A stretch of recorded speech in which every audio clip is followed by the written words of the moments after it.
नमस्कार दोस्तों, स्वागत है आपका जैन इन्वेस्टर्स यूट्यूब चैनल में। आज हम एक ऐसी कंपनी का स्टॉक देखने वाले हैं जो पिछले 44 सालों से भारत में हाई प्रेशर गैस सिलेंडर्स का निर्माण कर रही है और सेल कर रही है। ये भारत की एक लीडिंग कंपनियों में से एक है दोस्तों। इस कंपनी के स्टॉक ने बीते एक साल में अपने शेयर होल्डर्स के जो पैसे हैं उनको लगभग 2 गुना कर दिया है। ये स्टॉक 93% के रिटर्न के साथ एक स्ट्रॉन्ग परफॉर्मर स्टॉक के रूप में सामने आया है। पिछले 3 महीने की बात कर ले तो इस शेयर में लगभग 11% का रिटर्न दिया है। अगर कोरोना के बाद की बात कर ले तो मार्च 2020 के मुकाबले इस शेयर की कीमतों में लगभग 18 गुना की बढ़ोतरी दर्ज की गई है। जहां पर ये मार्च 2020 में 10 रुपए पर ट्रेड कर रहा था दोस्तों, आज जाके लगभग 180 रुपए के आसपास ट्रेड कर रहा है।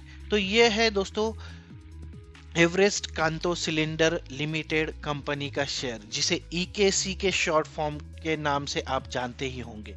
एक साल पहले इस कंपनी का शेयर 92 रुपए का था, जो अब 178 रुपए का हो चुका है। हालांकि इसका 52 वीक का जो हाई लेवल है, टॉप स्कोर है वो 200, टॉप लेवल है वो 292 रुपए है। और फिलहाल ये अपने 52 वीक हाई लेवल से 64% तक करेक्ट हो चुका है। आज हम देखेंगे कंपनी के बिजनेस के बारे में, कंपनी के पास्ट परफॉर्मेंस के बारे में, इसके फाइनेंशियल्स के बारे में बात करेंगे। इसके साथ साथ कंपनी के स्ट्रॉन्ग पॉइंट्स, वीक पॉइंट्स की बात कर लेंगे।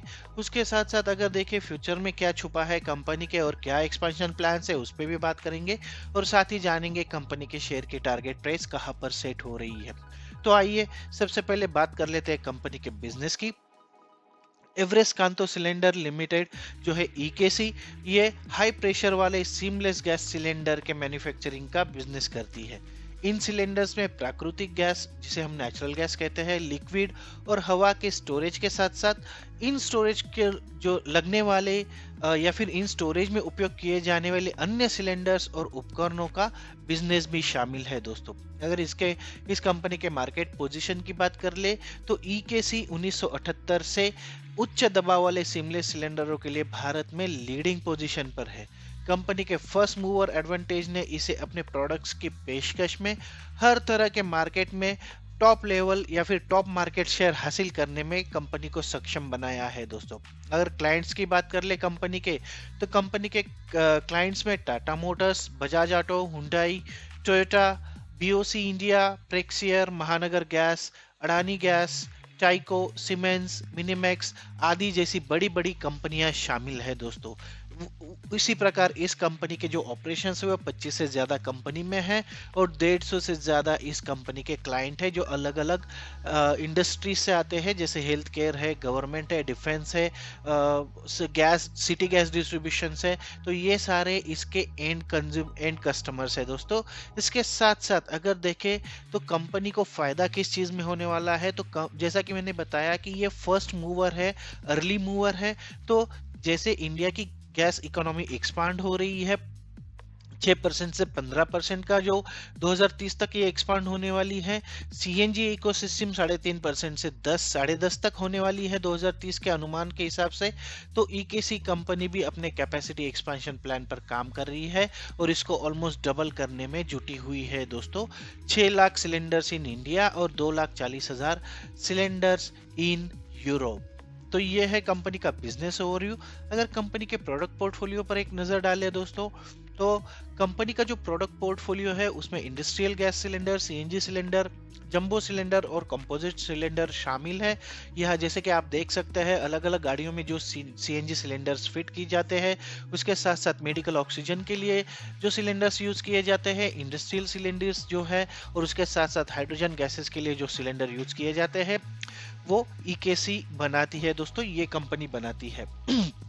इन सिलेंडर्स का उपयोग जो है वो अलग अलग इंडस्ट्रीज में किया जाता है, जैसे फायर इक्विपमेंट्स और उसके साथ separation systems, medical establishments, aerospace, रक्षा या डिफेंस सिस्टम्स में और ऑटोमोबाइल के कुछ विशेष उपयोगी क्षेत्र में इन सिलेंडर्स का यूज किया जाता है। जैसे कि आप देख पा रहे हैं फायर एक्सटिंग्विशर बॉडी का जो सिलेंडर है वो भी एक हाई प्रेशर सिलेंडर आता है। उसके साथ साथ jumbo cylinders, type 4 composite cylinders, breathing air cylinders, ये सारे जो है ये कंपनी के प्रोडक्ट पोर्टफोलियो में शामिल है दोस्तों।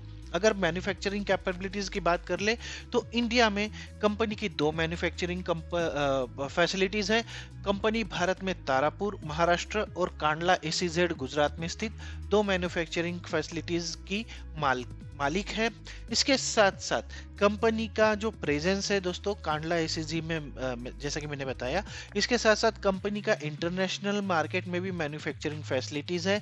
दुबई में इसके दो प्लांट है, जैसे कि आप देख पा रहे हैं, प्लांट 1 और प्लांट 2 है। ये दो यहाँ पर दो है। और पिट्सबर्ग यूएसए में कंपनी का एक प्लांट है जिसका एरिया 198 स्क्वायर मीटर है और 4000 jumbo tubes, 10,000 type 4 composite cylinders ये प्रोड्यूस कर सकती है। और जो दुबई के प्लांट्स है वहां पर 2,40,000 यूनिट्स जनरेट किए जाते हैं दोस्तों। अगर ग्लोबल प्रेजेंस की बात कर ले कंपनी के तो कंपनी दक्षिण पूर्व एशिया, मध्य पूर्व, संयुक्त राज्य और अमेरिका, यूरोप, दक्षिण अमेरिका और स्वतंत्र राज्यों के राष्ट्रमंडल देशों सहित विश्व स्तर पर 25 से अधिक देशों को एक्सपोर्ट करता है, निर्यात करता है दोस्तों। अब जल्दी से नजर डालेंगे दोस्तों कंपनी के फाइनेंशियल नंबर्स पर। फाइनेंशियल नंबर्स पर अगर ओवरव्यू की बात कर ले तो मार्केट कैपिटलाइजेशन कंपनी का लगभग 1997 करोड़ रुपए का है। शेयर की करंट प्राइस 178 की है। जैसा कि पहले भी मैंने बताया, कंपनी का 52 वीक हाई जो है 292 है और 52 वीक लो जो है वो 87.6 रुपए का है। स्टॉक का पी 7.77 का है। आरओसी 39.9। इंडस्ट्री पी की बात करें तो 12.7 का है। तो इस पॉइंट पर मैं फिर से आऊंगा दोस्तों। बुक वैल्यू की बात कर ले तो 80 रुपए की इसकी बुक वैल्यू है। आरओई 33.6, फेस वैल्यू 2 की। कंपनी डिविडेंड भी प्रोवाइड करती है। 0.17% का कंपनी का डिविडेंड यील्ड है और पिछले एक साल का ईपीएस जो रहा है वो लगभग 24 रुपए का रहा है दोस्तों। अब नजर डालेंगे दोस्तों कंपनी के क्वार्टरली ओवरव्यू पर। अगर Q4 FY22 versus Q4 FY21 की बात कर ले तो जैसा कि आप देख पा रहे हैं, कंसोलिडेटेड रेवेन्यू जो है वो 478 करोड़ रुपए रहा है। स्टैंड अलोन जो रहा है वो 371.8 करोड़ रुपए रहा है। इबिडा मार्जिन की अगर बात कर ले तो 94.5 का है, करोड़ का है। और स्टैंड अलोन जो है वो 93.1 करोड़ है। तो यहाँ पर देखिए आप, अगर रेवेन्यू की पिछले क्वार्टर, पिछले सेम ईयर के क्वार्टर की बात कर ले तो 68.4% का कंसोलिडेटेड रेवेन्यू बढ़ा है और स्टैंड अलोन रेवेन्यू 60.1% से बढ़ा है। इबिडा मार्जिन जो है 111% से बढ़ा है कंसोलिडेटेड के नंबर्स में और 55% से बढ़ा है स्टैंड अलोन के नंबर्स में। पीबीटी की अगर बात करें, प्रॉफिट बिफोर टैक्स की, तो यहाँ पर भी लगभग 194% का उछाल देखा गया है और ये जाकर स्थिर हुआ है 79.7 करोड़ रुपए पर। और स्टैंड अलोन की बात करें तो लगभग 90 करोड़ रुपए कंपनी का प्रॉफिट रहा है बिफोर टैक्स। और प्रॉफिट आफ्टर टैक्स की बात कर ले तो 1360% के उछाल के साथ ये पहुंच चुका है 65 करोड़ रुपए के आसपास और स्टैंड अलोन रहा है लगभग 67 करोड़ रुपए दोस्तों। इसी के साथ साथ कंपनी के 2 साल की भी तुलना अगर कर ले तो रेवेन्यू, कंसोलिडेटेड रेवेन्यू की बात कर ले तो लगभग 1700 करोड़ रुपए का इसका रेवेन्यू रहा है, वो जो पिछले साल से 79% अधिक है। 1268 करोड़ रुपए इसका स्टैंड अलोन रेवेन्यू रहा है जो लगभग 69% अधिक है पिछले साल से। इबिडा भी 392 करोड़ रुपए, लगभग 127% अधिक पिछले साल से। और स्टैंड अलोन इबिडा की बात करें तो लगभग 351 करोड़, ये भी लगभग 94% ज्यादा है पिछले साल से। काफी शानदार आंकड़े नजर आ रहे हैं एज कम्पेयर टू FY21 दोस्तों। पीबीटी की बात कर ले तो 214% से बढ़कर ये 360 करोड़ रुपए के आसपास हो चुका है और स्टैंड अलोन पीबीटी जो है वो लगभग 334 करोड़ रुपए हो चुका है जो बढ़ा है 128%। प्रॉफिट आफ्टर टैक्स की बात करें तो 179% की बढ़ोतरी के साथ 265 करोड़ रुपए के आसपास और ये जो कंसोलिडेटेड है। और जो स्टैंड अलोन है वो लगभग 228 करोड़ रुपए हो चुका है। प्रॉफिट आफ्टर टैक्स 122% का इसमें भी उछाल देखा गया है दोस्तों। अब नजर डालेंगे दोस्तों कंपनी के फाइनेंशियल समरी पर। इसमें कुछ हिस्टोरिकल रिजल्ट्स देख लेंगे, जैसे पिछले 3-4 सालों का कैसा परफॉर्मेंस रहा है। अगर टोटल रेवेन्यू की बात करें तो अगर आप देख पा रहे हो तो 2019 में 702 करोड़ रुपए का रेवेन्यू रहा था, जो 760 करोड़ रुपए हो गया 2020 में, 2021 में 949 करोड़, और FY22 में 2022 में 1699 करोड़ रुपए का कंपनी का रेवेन्यू रहा है। काफी शानदार उछाल देखा गया है। अगर जियोग्राफी वाइज रेवेन्यू की बात कर ले तो इंडिया के आंकड़े कुछ इस प्रकार है। 462 करोड़ रुपए FY19 में रहा था, जो अब हो चुका है 1267 करोड़ रुपए। लगभग 2.5 से 3 गुना हो चुका है रेवेन्यू पिछले 3 सालों में, 4 सालों में। अगर यूएई की बात कर ले तो 150 करोड़ रुपए से बढ़कर 240 करोड़ रुपए, लगभग 90 करोड़ रुपए का इसमें इजाफा है, जो कि काफी शानदार नंबर है। और यूएस एंड हंगेरी में भी अगर देखें तो 117 करोड़ रुपए से बढ़कर 193 करोड़ रुपए हो चुका है कंपनी का रिवेन्यू दोस्तों। इसके साथ साथ अगर ग्रॉस प्रॉफिट की बात कर ले तो ग्रॉस प्रॉफिट भी 338 करोड़ रुपए से लगभग 807 करोड़ रुपए हो चुका है। काफी शानदार ग्रॉस मार्जिन है कंपनी का 47.5% का। अगर यूएई की बात कर ले तो ये भी 91.7 से हो चुका है 392 करोड़, और यूएसए एंड हंगेरी का 73 करोड़ रुपए से बढ़कर 264 करोड़ रुपए प्रॉफिट आफ्टर टैक्स हो चुका है दोस्तों। अब नजर डालेंगे दोस्तों कंपनी के शेयर होल्डिंग पैटर्न पर। अगर शेयर होल्डिंग की बात कर ले तो जैसा कि आप देख पा रहे हो, इसमें प्रमोटर्स का जो हिस्सा है वो लगभग 67.39% का है। इसके साथ फॉरेन इन्वेस्टर्स का जो हिस्सा है वो 0.79%, डोमेस्टिक इन्वेस्टर्स का है 0.33%, गवर्नमेंट का हिस्सा गवर्नमेंट ने बेच चुकी है दोस्तों, और पब्लिक का जो हिस्सा है वो 31.49% का है। तो ये करंट जून 2022 के आंकड़े हैं दोस्तों। अब कंपनी के रिवेन्यू ब्रेकअप के बात अगर कर ले दोस्तों तो देखिए, रिवेन्यू सेगमेंट वाइज अगर देखें तो 3 सेगमेंट है कंपनी के, सीएनजी, इंडस्ट्रियल एंड जंबो। तो सीएनजी में 60% का लगभग रिवेन्यू जनरेट होता है यहाँ पर। उसके बाद इंडस्ट्रियल में 8% का और जंबो में 14% का। अगर रिवेन्यू जियोग्राफी वाइज रिवेन्यू की बात कर ले तो यहाँ पर इंडिया, अकेले इंडिया सेगमेंट से 79% का रिवेन्यू जनरेट होता है, यूएई से 12% और यूएस एंड हंगेरी से 9% का रिवेन्यू जनरेट करती है ये कंपनी दोस्तों।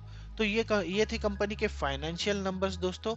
अब कंपनी के उन फैक्टर्स पर नजर डालेंगे जो की फैक्टर्स समझे जाते हैं और जिनके बदौलत कंपनी के शेयर की आगे की प्राइस डिसाइड होती है।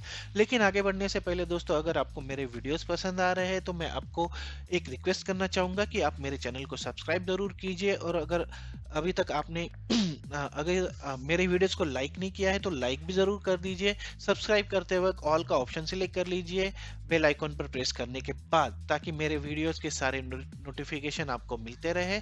मैं ऐसी ही नई नई जानकारी आपके साथ हमेशा शेयर करते रहूंगा जो आपको हेल्प कर सकती है आपकी आने वाली दिनों में इन्वेस्टमेंट स्ट्रेटेजी बनाने के लिए। तो चलिए मुड़ते हैं वीडियो की ओर और देखते हैं कंपनी के की फैक्टर्स के बारे में। अगर कंपनी के की फैक्टर्स में सबसे पहला पॉइंट है दोस्तों डिवेस्टमेंट। कंपनी ने अपनी चीनी सहायक या चीनी सब्सिडरी कंपनी जो थी उसमें से अपनी पूरी जो हिस्सेदारी है उसको बेच दिया है। वो कंपनी घाटे में चल रही थी और इस कंपनी को उसका इतना फायदा नहीं हो रहा था। तो इस ईकेसी के पास जो उनकी 85.39% की 85.39 मिलियन आरएमबी की जो कुल हिस्सेदारी थी वो उन्होंने बेच दी है। इसके साथ साथ कंपनी ने 6 अक्टूबर 2012 को जो यस बैंक से 325 करोड़ रुपए का टर्म लोन लिया था, उसकी अंतिम किस्त जो है उसका भी भुगतान कर दिया है दोस्तों। तो ये 325 करोड़ रुपए का जो लोन है वो पूरा पेड हो चुका है। इसकी वजह से कंपनी ने यस बैंक ने 22 मार्च 2021 को कंपनी के प्रमोटर्स के जो लगभग 30% शेयर थे उस पर से प्लेज रिलीज कर दिया है दोस्तों। तो ये कंपनी के लिए काफी पॉजिटिव साइन है, काफी पॉजिटिव बात है। और इसके साथ साथ अगर कंपनी का फोकस देखें तो कंपनी नए नए बाजारों में प्रवेश कर रही है, नए नए मार्केट्स में प्रवेश कर रही है, और उसके साथ अपनी भौगोलिक उपस्थिति जो है जियोग्राफिकली उसको और स्ट्रॉन्ग बढ़ाने के लिए अवसर तलाश रही है दोस्तों। ये स्टेडी कैश फ्लो के साथ अपने कर्जे जो भी कर्जा है उसको कम करने की भी कोशिश कर रही है दोस्तों। तो काफी अच्छे अच्छे की फैक्टर्स है। इसके बाद देखेंगे कंपनी के कैपेक्स और एक्सपेंशन फ्यूचर एक्सपेंशन प्लान्स के बारे में। कंपनी के बीओडी ने भारत में मौजूदा सिलेंडर निर्माण क्षमता को 2 लाख सिलेंडर प्रति वर्ष बढ़ाने के लिए एक ग्रीनफील्ड एक्सपेंशन प्रोजेक्ट को मंजूरी दी है, जिसकी लागत लगभग 45 करोड़ रुपए होगी। ये 3 चरणों में पूरा होने की उम्मीद है, जिनमें से पहला चरण वित्त वर्ष 2024 में पूरा हो जाएगा। अगर जॉइंट वेंचर की बात कर ले तो कंपनी अपनी पूर्ण स्वामित्व वाली सहायक कंपनी जो है ईकेसी इंटरनेशनल FZE, इसने seamless high pressure gas cylinder के design, development, test, manufacturing, distribute, supply और सेल के लिए हंगेरी में एक मैन्युफैक्चरिंग प्लांट स्थापित करने का प्लान बनाया है। इसके लिए रेव गैस इंडस्ट्रीज लिमिटेड जो हंगरी की कंपनी है, इसके साथ एक संयुक्त उद्यम समझौता, जिसे हम जॉइंट वेंचर कहते हैं, उसको किया गया है। इस परियोजना से कंपनी को यूरोपियन मार्केट में अपने प्रोडक्ट्स को बढ़ावा देने के लिए एक प्लेटफॉर्म मिलने की उम्मीद है और उसके वजह से इनका सेल बढ़ने की उम्मीद जताई जा रही है दोस्तों। नजर डाल लेंगे कंपनी के टारगेट प्राइस पर दोस्तों। कंपनी के पास परफॉर्मेंस को देखते हुए और कंपनी की फ्यूचर प्लान्स के बारे में जानकर एक बात तो समझ में आ रही है कि कंपनी एक एग्रेसिव प्लान लेकर आगे बढ़ रही है। कंपनी के पिछले तिमाही के आंकड़ों से इसकी झलक साफ देखी जा सकती है। हमारा मानना है कि ये सारे फैक्टर्स जो है आगे कंपनी के शेयर के भाव में बढ़ोतरी के लिए मुख्य ट्रिगर का काम कर सकते हैं। तो ओवरऑल बीते सालों में इतने शानदार रिटर्न के बाद इस कंपनी के शेयर में अब भी बुलिश सेंटिमेंट बना हुआ है, क्योंकि पिछले एक ही हफ्ते में इस कंपनी का शेयर जो है दोस्तों 11% से ऊपर जा चुका है और अगले कुछ महीनों में ये जारी रहने की उम्मीद जताई जा रही है। 190 की लेवल पर कंपनी के शेयर को जरूर थोड़ा सा रेजिस्टेंस मिल रहा है और ये कंसिस्टेंट रेजिस्टेंस लेवल दिखा रहा है, लेकिन उसके बाद 160 की लेवल पर कंपनी को इस शेयर को स्ट्रॉन्ग सपोर्ट मिलता हुआ नजर आ रहा है। हाल के कुछ महीनों में ये शेयर रेंज बाउंड परफॉर्मेंस दिखा रहा है। ऐसे में ये देखना इंटरेस्टिंग होगा कि कंपनी के जून तिमाही के आंकड़े जो है, जो नंबर्स है, वो कैसे आते हैं। अगर यहाँ से कुछ बूस्ट मिलता है तो शेयर एक लंबी छलांग लगाने के लिए रेडी नजर आ रहा है दोस्तों। तो ओवरऑल सारे फैक्टर्स को हिसाब से अगर देखें तो अगले एक साल में ये कम से कम 40 से 50% की बढ़ोतरी के साथ 260 से 280 रुपए की लेवल छूने की पूरी उम्मीद है दोस्तों हमको। अगर आपके मन में इस शेयर के प्रति कोई सवाल है, इस स्टॉक को लेकर कोई सवाल है, तो आप कमेंट बॉक्स में बताइए। मैं जरूर आपके सवालों के जवाब देने की कोशिश करूंगा दोस्तों। आशा करता हूं मेरा ये वीडियो आपको पसंद आएगा, आपकी हेल्प करेगा आगे की स्ट्रेटेजी डिसाइड करने के लिए। तो आज के वीडियो में मैं यही रुकता हूं, मिलते हैं अगले वीडियो में एक नए शेयर के साथ, एक नई जानकारी के साथ। तब तक के लिए नमस्कार दोस्तों।